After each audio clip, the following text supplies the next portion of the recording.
1, 2, 3, let's go. Wednesday afternoon. Oh. Domestic, well, not domestic, the top European trophy. It will be, in many ways, people will give it a lot of thought. If it were me, I mean, if people said to me, would you rather win the conference, and Palace still could in theory, would you rather win that but get relegated, or would you rather not win it and stay in the division? I would rather stay in the Premier League, and I think a lot of fans would say the same. But if you're actually talking about the Champions League, the old European Cup itself, there's a choice there, because you could say, well, we'll probably, with all the thrill of winning the European Cup, we'll come straight back, sort of thing, next season. So there will be a choice to be made, but yeah, it's not outside the realms of possibility that you can get relegated having won a top trophy. It can happen. Could happen, yeah. Well, you'd have to have a really good team to do that.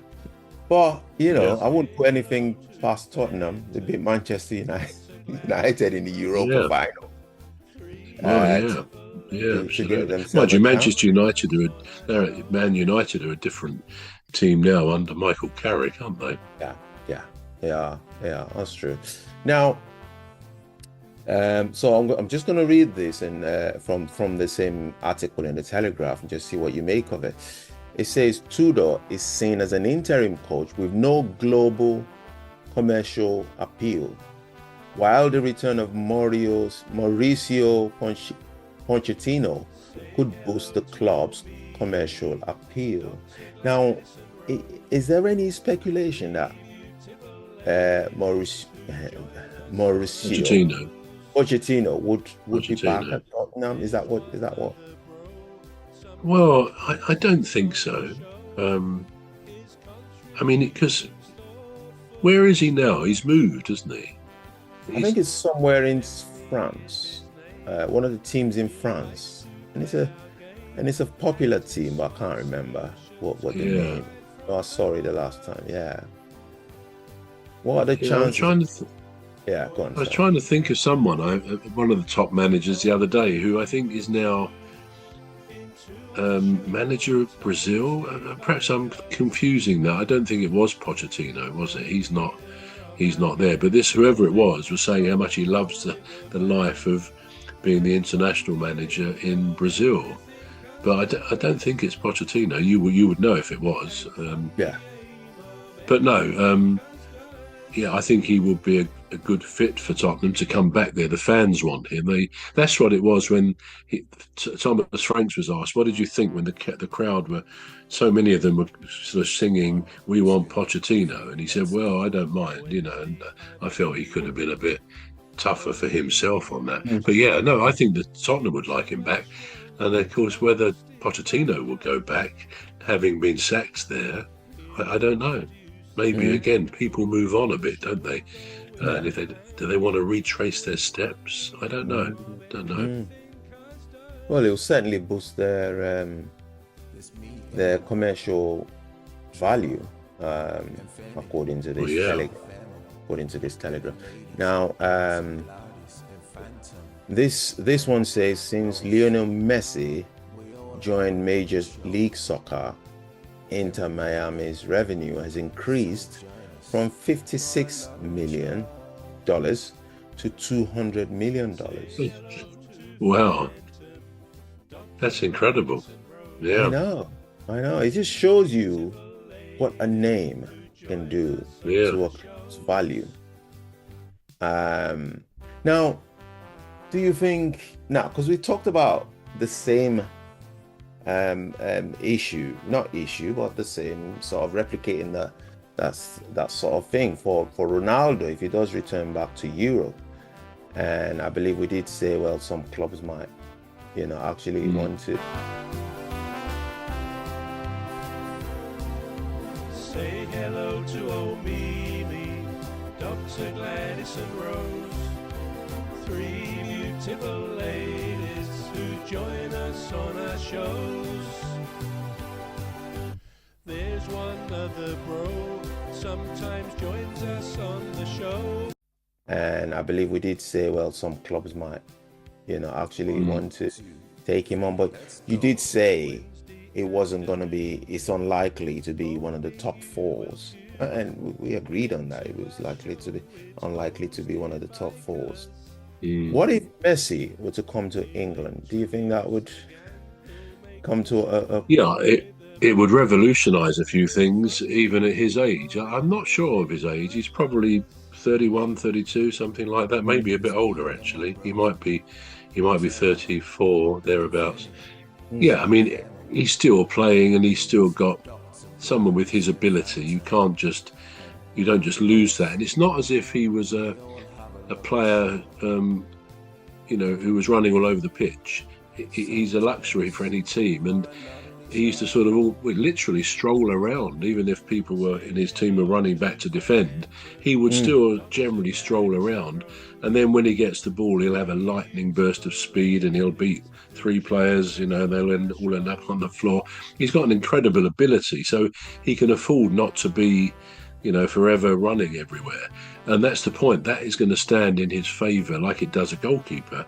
That he could probably go on 2 or 3 more years at a good level, because he's not a player who relies on distance that he might run in a match. And of course, the other thing is, in the American League, I know they have some pretty good players, but I don't think it's up to the level of the Premier League or the Spanish League, for example.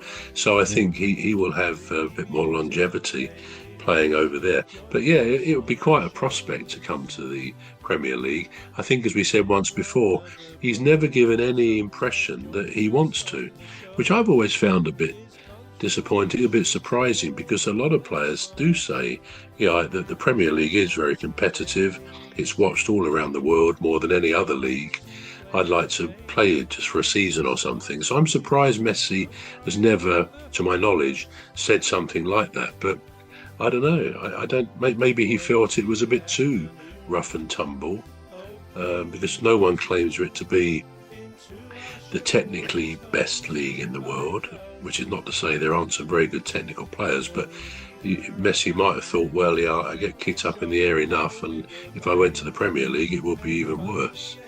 But yeah, I think most of us would love to see him come to one of the clubs in the Premier League, just to say we've seen Messi play. It would be quite an experience, I think. Absolutely. Now, this one is about Emiliano Martinez.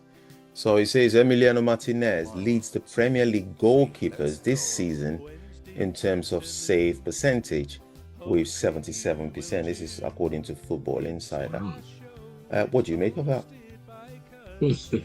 I can't say I'm surprised. I think he is a good goalkeeper. I find him a bit of an annoying goalkeeper, in the sense that I remember when he was at Palace, when he came to Palace with Aston Villa early in the season.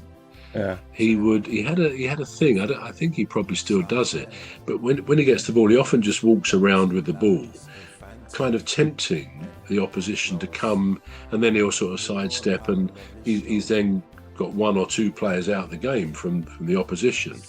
But a lot of goalkeepers do something similar. But he used to go, when he came to the Palace with Villa, he would go, as you're looking, he would go to that side of his penalty area, right up to the line, and just stand there. And it actually I found it very frustrating, because that's not football. Football's not a game.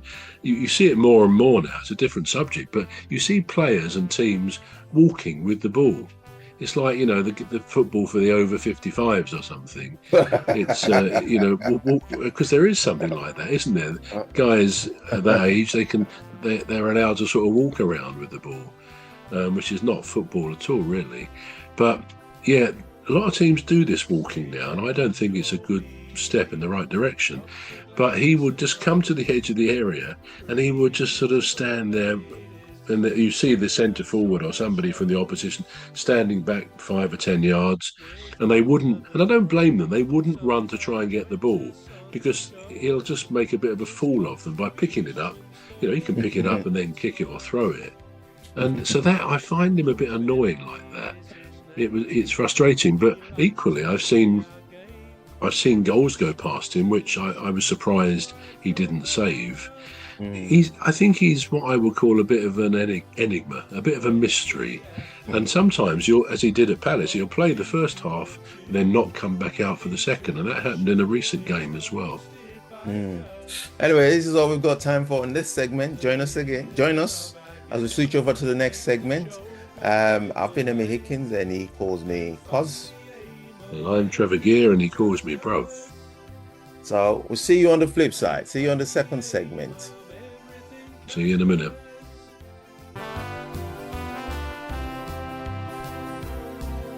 Say hello to old Mimi, Dr. Gladys and Rose. Three beautiful ladies who join us on our shows. There's one other bro, sometimes joins us on the show.